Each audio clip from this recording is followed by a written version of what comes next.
Hello everyone and welcome back to my channel.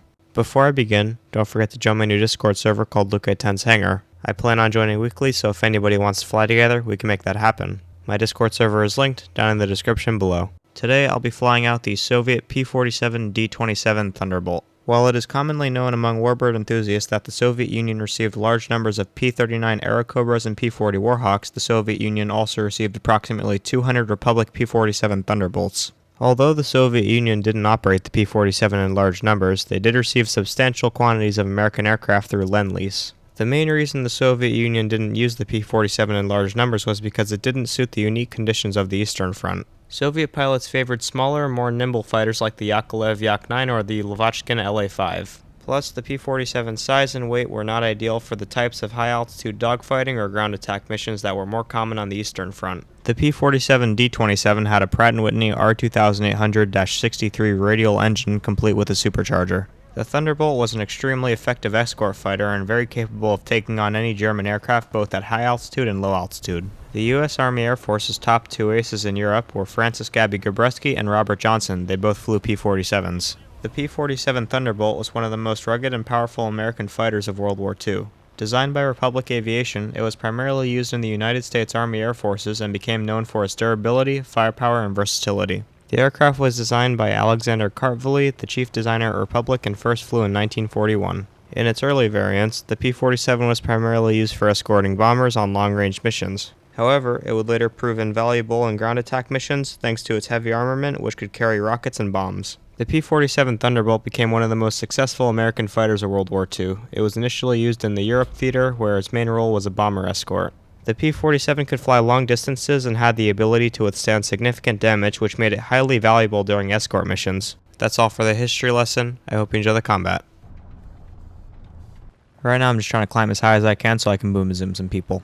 You're going to want to keep the P-47 up at medium to high altitudes. I do this because whenever I actually dive on somebody, I'll have the speed and energy to do so. You're going to want to keep your speed up in the P-47. If you don't, you're pretty much a flying boat. This thing does not like to maneuver at slow speeds, just like a lot of fighters. But a lot of fighters aren't as heavy as this one. With all that weight comes something great, which is armor, and it's very durable. There are a lot of stories of these P-47s actually coming back to the airfield and landing when they really shouldn't have after being in such heavy combat. Here's an example of a P-47 actually returning with one wing. Although it may look like it, this P-47 never actually got his wing shot off. He hit a chimney at super high speeds. This just goes to show you how durable the P-47 really is. Right now I see a PB-4Y and a P-38. I would go up for the PB-4Y if there wasn't that P-38 there. He's entirely too close for me to go up. If I did decide to go up to the PB-4Y, I guarantee you I would have been shot down by this P-38 within a couple seconds. I would have lost all my speed and energy and I couldn't have done anything. I'm seeing a lot of red on my right and above me, and that's not good. I definitely want to try to stay above these enemies and side climb. Now I see that this PB-4Y is alone and I'm going to try to head for him. I'm going to look around me, always being aware of all my surroundings before I get up to him. But then of course he sees me and starts firing at me. I'm definitely not going to challenge that any further. As durable as this aircraft is, my pilot's not as durable. I see that my teammate Sid's in trouble here and this P-38's behind him. I'm going to try to get this P-38 off him. And before I dive, I'm always going to be looking around me, being aware of all my surroundings.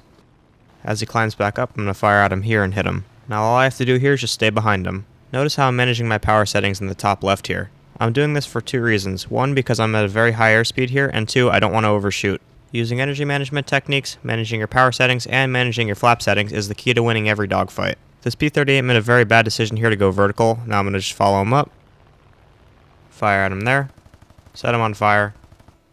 Get severe damage and I take him out. These 850 caliber machine guns will shred through anything. Now I see pretty much their entire team at their airfield or around their airfield. I see these two enemy aircraft at the close airfield with no artillery. I'm going to head for them now.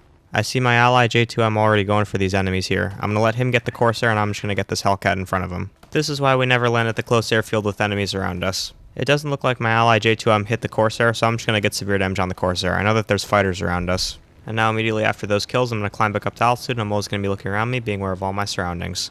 I tried to leave this Corsair for my ally J2M, but he just flew away, so I'm just going to finish off the Corsair. He can still be repaired. You can still get repaired if you make it back to the airfield even with a death. It'll just take a lot longer to get repaired. And now that I've confirmed the kill, I'm going to climb back up to altitude and I'm always going to be looking around me, being aware of all my surroundings. There's a lot of enemies off my left. I know that the rest of the enemies are just at their airfield, so all I have to do here is just climb above the airfield and not get hit by the artillery.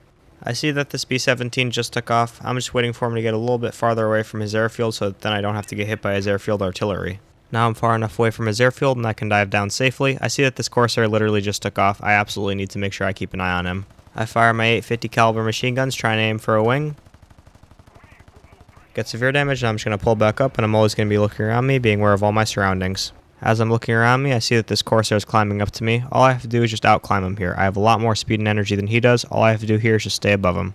Now I see that he starts a really aggressive climb up to me. I know that all I have to do here is just energy trap him. I know that he's never going to get up to me. He can fire however much he wants. He's going to stall here any second now. I dump on my flaps here to stay in the air for longer. I'm already getting very close to stall speed. Flaps create drag, but they also create lift. He stalls, and I'm going to dive on him now. And notice how I'm always looking around me, being aware of all my surroundings, even in the dive. This Corsair doesn't stand a chance against my 850 caliber machine guns as he's recovering from this stall. And then once again, immediately after the kill, I'm going to climb back up to altitude. I'm always going to be looking around me, being aware of all my surroundings. There's only one enemy left, and now all I have to do here is just ground pound and kill some AI air targets. I'm able to do this because I know that I still have a decent amount of allies left on my team. It's been a couple minutes now, and I was able to head back to the airfield to get rearmed, and the game just ended, so we won the game. Thank you everybody for watching my first video of 2025. I hope you enjoyed. I'm looking forward to a new year in my Luke 10 channel. I have a bunch of new aircraft ideas and a bunch of new video ideas in general to be featured this year. If anybody has any suggestions on what aircraft they want me to fly next, please leave it in the comment section down below and I'd be happy to fly that aircraft. Thank you for watching and a happy new year.